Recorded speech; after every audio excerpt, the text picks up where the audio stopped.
好，大家好。那从本节课开始啊，我们就正式学习我们 Premiere 它的一个这个文字系统啊。那它呢，文字系统呢，我们呢这里边主要给大家介绍三种啊。一种呢是我们这个在这个工具面板里面的文字工具啊，利用这样一个方法创建我们这个文字啊。那第二个呢是介绍啊，用我们那个旧版字体啊、标题、旧版标题这样一个内容创建这个文字。那第三种呢就是用我们这个字幕工具啊来创建字幕啊，这样三块内容啊。那本节课呢，我们就主要讲一下我们这个文字工具啊，它的使用方法，以及其这个参数属性它的一个设置啊。那之前呢，在之前的课里面呢，我们讲工具面板的时候啊，简单对文字工具啊给大家进行了一个简单的介绍啊。那这节课呢，我们进行一下系统的学习。那打开软件以后啊，我们给它创建一个序列啊。那序列呢，我们就从这里边预设啊找一个啊，比如说我们就写一个文字工具啊。好，那创建以后呢，我们在这里啊再给它创建一个颜色遮罩啊，也就是呢我们给它创建一个背景。那比如说我们找一个这个颜色啊，包括这个别的参数啊，大家可以随便设置啊。好，点一下确定啊。那这里呢我们就创建了一个背景，看到没？把它这个拖车档我们这样一个图层啊，视频通道里面啊，轨道里面，我们把它稍微放大一下。好，那如果说你对这个颜色不满意的话，你也可以在这地方双击啊，进行一个重新的编辑啊，双击进来就可以再进行一个重新编辑啊。那这里呢，我们啊，比如说就用这样一个效果啊，我们把这个稍微拖一拖。那这里呢，我们怎么输入文字的啊？我们之前也讲过，我们选中啊这样一个文字工具，点一下它之后，在我们要输入文字的地方啊，点击一下，这个时候呢，它就会弹出啊这样一个输入文字的这样一个框啊。当然呢，我们这个如果说大家这个位置啊不确定啊，也没有关系啊，因为我们这个文字啊，它这样一个位置啊输入好之后啊，我们也可以进行一个随时的调整啊，所以说大家不用说纠结于我必须要放到哪个地方啊。那这里面比如说我们就随便输入一个输入一个什么呢 ？Premiere CC Pro CC 2020，比如说输入这样一个内容啊，输入之后啊，我们看到下边的它会给我们创建一个新的一个文字啊图层啊，也是占我们这个视频轨道啊。那这里呢，它就产生了这样一个文字图层啊。现在呢，大家可以看到它是一个红色显示的啊，红色显示是什么意思呢？也就是说我们可以在这里边还对它进行一个编辑啊。那这时候如果说我们选择到这个选择工具，它就会变成这个蓝色的框。那这时候呢，就相当于我们这个输入呀已经没有被激活了啊。我们可以直接通过拖拽它进行这个一些参数的调整啊。那详细的参数调整在哪里呢啊？在我们这个效果空间里面啊，大家点开啊，会有这样一个效果空间。那效果空间里面呢有这样一个几项内容啊。咱们先简单看一下啊，简单介绍一下子。那上面的两个呢，我们先不看啊。大家可以看到下面这三个是不是很熟悉啊？对不对？我们的图片啊、视频啊，都会有这样三个这个基本属性啊。所以说呢，这里文字啊，它也是同样的，它会有我们这样一个三个基本的属性。那与此同时呢，它还多出来两个属性啊，一个叫矢量运动啊，这个和运动是对应上的啊，一个矢量运动，一个运动。那还有一个呢，就是我们这个文本啊，它是这样的一个几个内容啊。那我们呢首先呢，先讲一下它这个运动部分啊。运动部分点上之后，大家会看到啊，它呢通过这样一个位置调整，可以改变我们这个文字的位置啊。之前都讲过，大家也好理解啊。就是之前我们这个之前用的图片啊、视频啊，同样的啊，这里边简单跟大家说一下就可以了。通过这样一个缩放都可以实现，对不对啊？包括它的这个旋转啊，都可以。以及锚点啊，大家可以看到现在我的锚点现在啊。在中间，你看锚点，我可以给它移动到别的地方，对不对？这都可以更改啊。当然呢，这里边呢，给大家简单说一下了啊。它这里边的运动呢，它是默认的把我们这样一个文字啊，作为一个图层进行调整的啊。什么意思呢？咱们这个适当把它缩小一些。大家可以看到啊，我这样一个内容，我给它重置一下啊。咱们看到它是不是这个周边的边框是一个高亮显示的地方，是不是相当于整个占了我们整个这个项目？也就是说这个序列的大小啊，它是不一样的。如果说你选中文本的话，大家会看到啊，它呢是显示的什么啊？它是显示的我们单独这样文本这一块啊。所以说啊，大家点开文本也可以发现啊，这文本里面呢，它也有这个我们这个变换位置缩放旋转呀、不透明度啊等等。那和下面这个运动的区别大家要搞清楚啊。这个运动呢是把它整个当成一张图啊看待进行一个调整。那这样一个运动呢它呢是作为我们这个仅仅是这样一个文字内容这个大家搞清楚啊。那这里边我们先简单再说一下这个下面不透明度不透明度的话也和我们之前说的一样就是一个这个透明不透明很好理解，对不对？那把这个关键给它点掉删掉。好，那这里呢我们就首先呢讲一下这个两个运动它的区别把这两个运动的区别给大家先交代一下子，然后之后呢我们对文本这个里边一个详细的参数进行一个讲解这里呢我们还调整成合适那这样一个内容呢，我们先看一下它的区别那常规的运动我们刚才说了，它是把它当成什么呀一种这个类似图片的一个形式进行一个操作的，对不对？那我们都知道如果说是这个位图也就是说照片的话一般都是位图。位图的话，如果说我把这个它的比例缩得非常大的话它是不是就会出现这个内容模糊出现这个情况？大家同样的把它放大之后把它放到非常大，大家会看到什么呀？我这个字就模糊了，对不对它呢也就是说呢运动只是把它当成一个位图这样一个图片进行处理的，所以说呢它放大的特别大的时候会出现模糊那它和矢量运动什么区别呢区别就在这里边矢量运动呢它的运动是矢量的，也就是说呢它虽然也是把它当成一张图但是它是把这个文字当成一个矢量图。矢量图是什么概念呢咱们这个如果说以前呢懂一些设计软件的话，可能对矢量这样一个东西不陌生矢量呢就是说这样一个计算方式呢，它是和位图它是截然不同的。矢量这样一个计算方式呢，就是我这个东西可以任意的随意放大，不管你放到多大，它始终呢给我们保持这个高清的这个分辨率分辨率呢不会变所以说它就是一个矢量。那这里呢我们再看一下它放大，把它放的非常大是不是非常大？大家看到它有没有虚化模糊并没有，对不对？所以说呢这个它的区别就主要在这一块那个运动呢它是一个位图的运动矢量运动呢它是一个矢量运动，按照矢量图的运动就是一个放大不会模糊，一个放大呢那个会模糊这两个有主要的区别，大家知道就可以了简单了解一下好，那下面呢我们就主要讲一下这个文本文本呢大家可以看到我这后边括号里边它还显示我们这样一个文字的内容，对不对？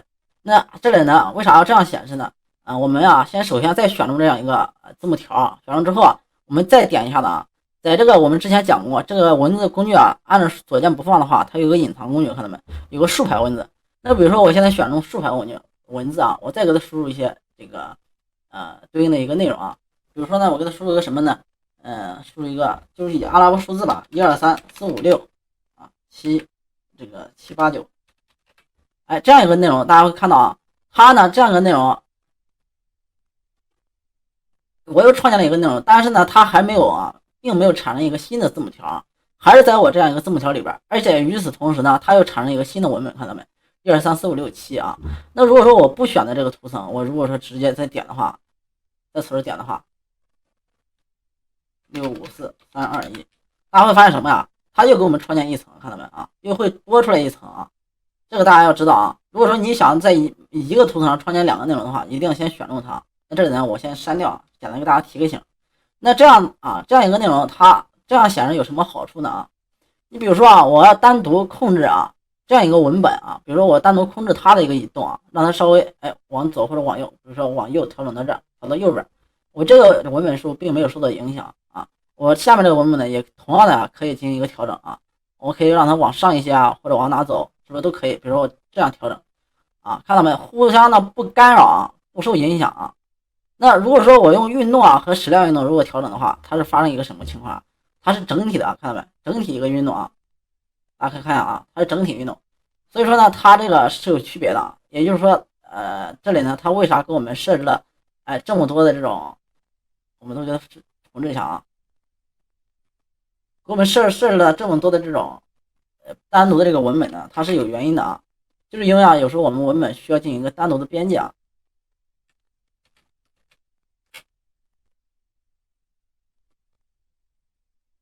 先给它返回一下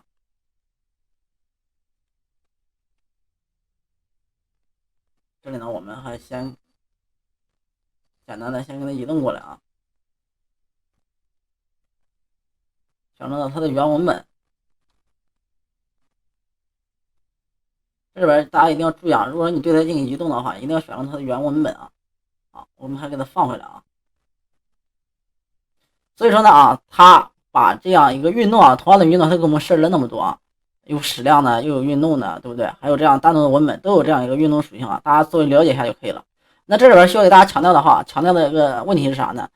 同样的，我们这个文本它这样一个它的一个放大缩小也是一个矢量的，我们这个更不用说了，文字本身就是矢量的不管你怎么放大缩小，它也都不会模糊，看到没也是这样一个高清的好，那这里呢，我们把这个上面一个把它先删掉因为它都是一样的把它先删掉。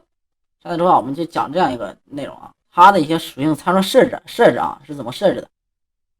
那首先呢是我们那个原文本原文本呢从这里面呢我们可以改变它这个文字它的一个字体这里边稍微卡了一下也就是说呢通过这里呢我们就可以调整这样一个文本这样一个文字它的呢字体什么样的字体，哪一个是你喜欢的字体，你就可以在这里边进行一个调整，对不对？那比如说这里呢我们就随便找一个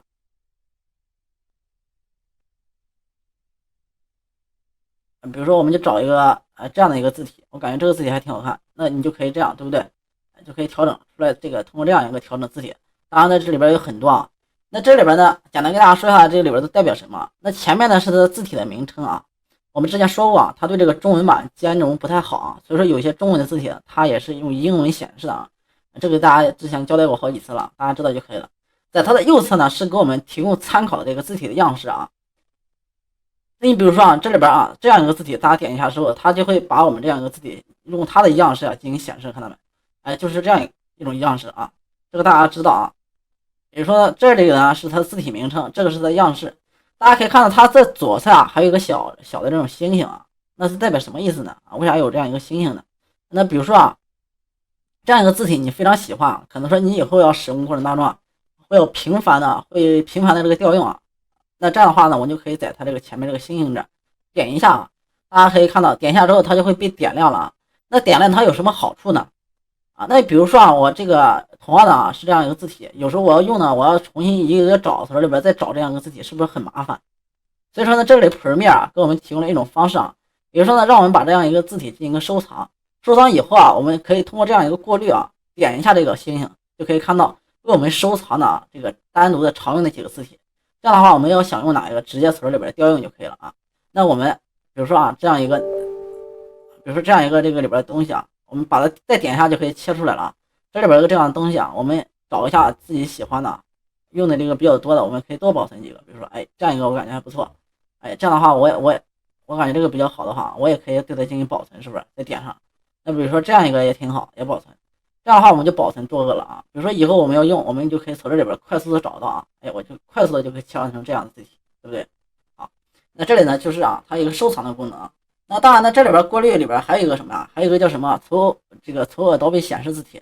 它呢一般如果说你在 Adobe 官网上进行下载过字体的话，它就会在这里边也可以进行一个过滤如果说你要不过滤的话你只要把它都点掉就可以了那这里呢简单给大家就说到这里大家作为这个了解就可以了好，对，类似这里边再给大家说一下那类似这样的，它下边还有一个三角三角是什么意思在这个里边呢，也就是说呢，某一个字体它会给我们提供粗细、粗体细体斜体等等这些不同的字体也会出现这样一个内容我们再找一个，随便找一个吧。比如说这样一个字体我们这个在这里边大家可以点到，它有不同的，我们直接点一下的话，它是这样一个字体，看到没那我们在这里边展开之后这里边还有 bold 就加粗，看到没？这样一个字体点一下子之后就可以加粗那当然呢，我们在这里边也可以进行一个重新的设置，看到没从这里边也可以进行调整如果是这个字体呢支持这样的格式都可以调整大家了解一下那这个呢，它是什么它的一个大小缩放，看到没百分之比缩放就可以改变它的大小它是这样一个内容那这个呢是我们这个对齐方式对齐方式大家点一下左对齐居中右对齐好像并没有看到太明显的区别就是这个字体左右移动它呢主要是针对什么针对我们的段落那比如说这样一个内容我们重新给它编辑一下子，怎么重新编辑呢？我们只需要在这双击就变成红的就可以重新编辑了。那在这个地方呢，我们给它按回车键。那比如说我们再给它输入一行，输入什么呢？after specs cc 2020。哎，如果说这样一个内容啊，我们把它这个稍微换个细点标题吧。那比如说这样一个内容，我这个不要了啊，就这样看的比较清楚一些。那在这个基础上我们再调的话，就可以看出区别了啊。那我们左对齐是什么意思啊？它左边的这个啊，以左边进行这个对齐，就像我们的 Word 里面这个对齐方式是一样的啊，很好理解啊。居中的话呢，它就是两个字体啊，大家可以看到啊，都是啊取中间位置啊进行一个对齐啊，两边都给空出来，看到没？右对齐呢，就是以最右边啊这样一个内容进行对齐，看到没？最右边这样的内容对齐啊，这就是这个我们的几个对齐方式啊，和大家这个了解一下。好，那我们再往下看，它这样一个内容代表什么呢？啊，它是代表什么呢？我们还把它切换到左对齐啊，它代表啥呢？啊，大家可以按一下看一下啊，把这个鼠标放这儿，它也会有显示啊。它代表这个字距调整啊，也就是说呢，字与字之间的间距，对不对？大家可以把它拉大，会发现什么呀？每个字母之间的距离是不是变大了啊？啊，它是这样一个内容啊。那这个呢，它代表什么呢？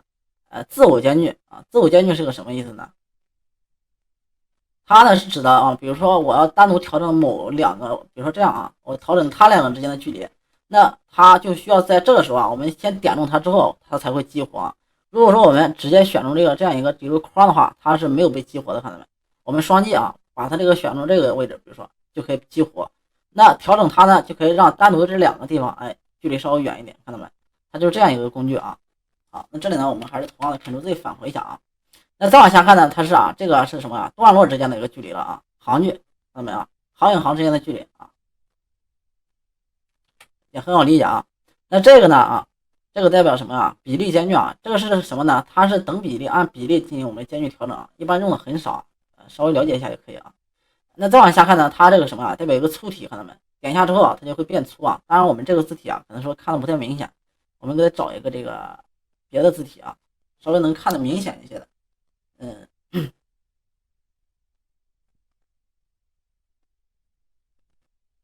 找一个，比如说这样一个字体吧。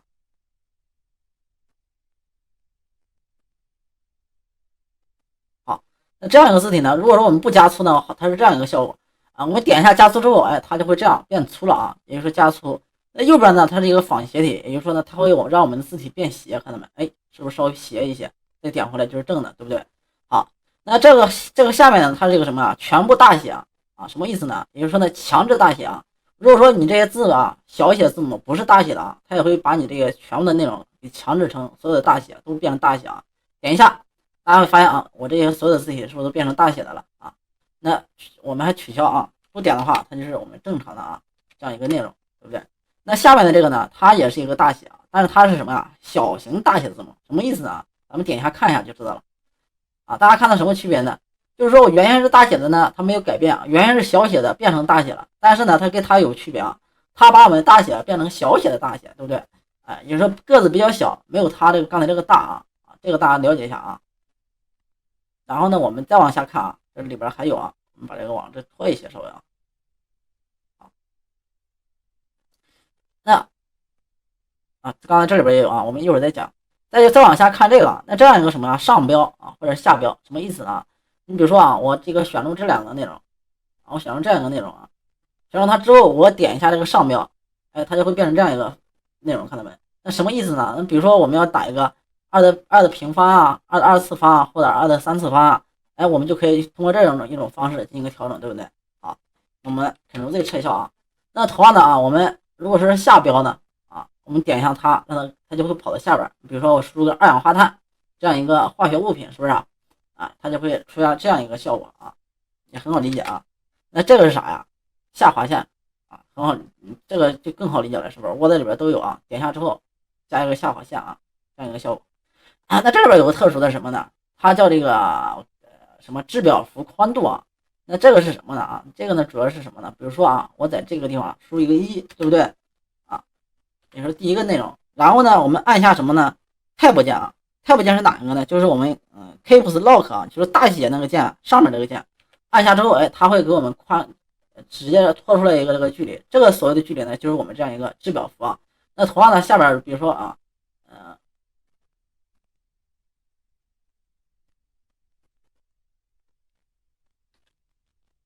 们在下边啊这个地方打个2啊，也给它按一下 Tab 加。那这个时候我们它这个文字啊，是不是就出现了这种制表符啊？我们可以给它适当缩小一些啊，看一下啊。那我们就可以通过这样一个内容啊，调整它前面这个大小，看到没？哎，那大呀和小就是通过它调整的啊。那这里面我们还把它删掉啊，我们把这样一个这个内容都删掉，我们不需要它啊。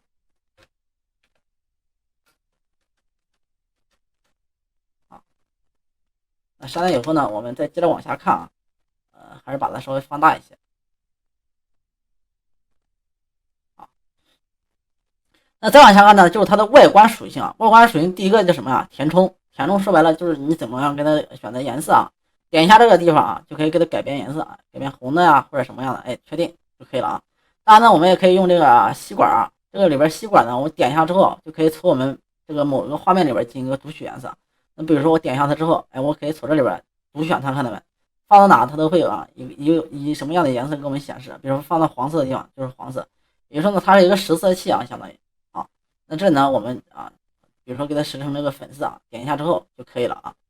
那再往下看呢是个描边啊，我们点一下之后它会激活一个描边啊。这时候的描边大家可能看的不太清楚啊，那这时候呢我们拖拽它可以把它这个加粗，哎，是不是就看得明显了啊？也就是说呢它会在我们这个地方给我们创建这样一个描边啊，啊，我们还可以再加描边，看到没？可以加这个多个描边啊。那这样一个描边我们还可以给它改变别的颜色啊，按加号就可以加啊，加了之后，哎，大家会发现可以再加一个。那我们还可以再加啊，同样也可以减少，这个大家了解一下啊。我们把这一个还删除的啊。好，那再往下看呢，是一个我们把这个先点掉啊，不用描边，是什么呀？这个是背景，点一下背景是什么意思呢？大家已经看到了啊，它就是在我们这个文字框啊后面添加这样一个背景啊，来这个陪衬啊我们这样一个文字啊。那同样的呢，我也可以改变它这个背景的颜色啊，你是用红的用什么都可以改变。那这里边还有一个什么呀？可以调整我们的不透明度，看到没？这个是它的不透明度啊，可以调整，哎，让它完全不透明就看不到了，哎，这样一个通过这样一个调整它的不透明度。那这样一个内容是啥呢？它是什么呀？大小啊，我们可以适当的把它放大、缩小，对不对？哎，可以调整啊。好，那我们还是把它点掉啊。点了之后，下边呢是个阴影啊，点一下之后它也会激活。那激活以后啊，我们现在看的其实已经有了啊，看的可能说不太明显啊。那我们把它稍微调一下，大家就看得明显了。那这样一个还是不透明度啊，我把它调成了100%不透明，哎，它就是实一些。这是角度啊，它的一个旋转角度。我们先把它的什么呀？先把它的距离调大啊。好，哎，是不是离得远了？这样一个距离就远了，是不是调大？它呢是它的这个一个距离啊。那这样一个内容是什么啊？是它的大小啊，我们把它稍微调大一些，哎，是不是就这样一个效果？那下面呢是它这个模糊程度啊。如果说我让不模糊，它就比较实的一个字体，看到没？那这样的话我们再调整就可以看到了啊。那第一个呢是它的不透明度，哎，透明不透明，是不是？我给调整到最大啊。它呢是一个角度，我可以控制它的这个投影的角度，看到没啊？那它呢是什么呀？它这个距离啊，我把它距离比较远或者距离比较近呀，距离比较近零的时候，它就类似做了一种这个描边的感觉啊。那我们适当的给它加点距离啊，比如说这样一个距离啊。那它呢是我们这个大小啊，我们可以把它不用让那么大，是不是稍微小一点或者大一点也可以。那通过这样一个模糊值呢，我们就可以把它变得虚一些，哎，这样的话更像一个倒影了，对不对啊？那距离呢，我们适当的再给它调的稍微远一些，哎，就做出来一种明显的这种投影的一个效果啊。好，那我们也同样的给它点掉啊。那再往下看呢啊，它这就是它常规的一些这个变换属性啊。那通过它呢可以移动啊我们这样一个位置啊，之前都讲过，以及它的缩放啊，通过它呢也可以调整它大小，和它调整的其实是一样的啊，和这样一个调整它是一样的啊。好，那这里边是它的不透明度啊，哎，看到没？锚点通过调整它的锚点啊，这样通过这种方式可以调整它的锚点，看到没？哎，锚点在哪位置？当然呢啊，这里边我们就是先讲到这儿啊。跟大家说一下，大家知道怎么调整了啊。当然呢，这里边的一些这个参数设置啊，我们可以在我们直接这个面板上也可以直接操作啊。你比如说啊，选中它之后啊，我们选中它，大家可以看到，我把这个鼠标放到我们这个框外面的话，哎，它会呈现这样一个框，就可以改变它的缩放。之前我们在视频里面是不是也讲过啊？那如果这样的话呢，就可以调整它的这样一个方式啊，也是这个比例大小啊。如果放到它这个边框外边，看到没有？放到边框外边，它会变成这样一个内容。这样它是什么？它是代表什么呢？它是可以调整我们的旋转啊。我的这个，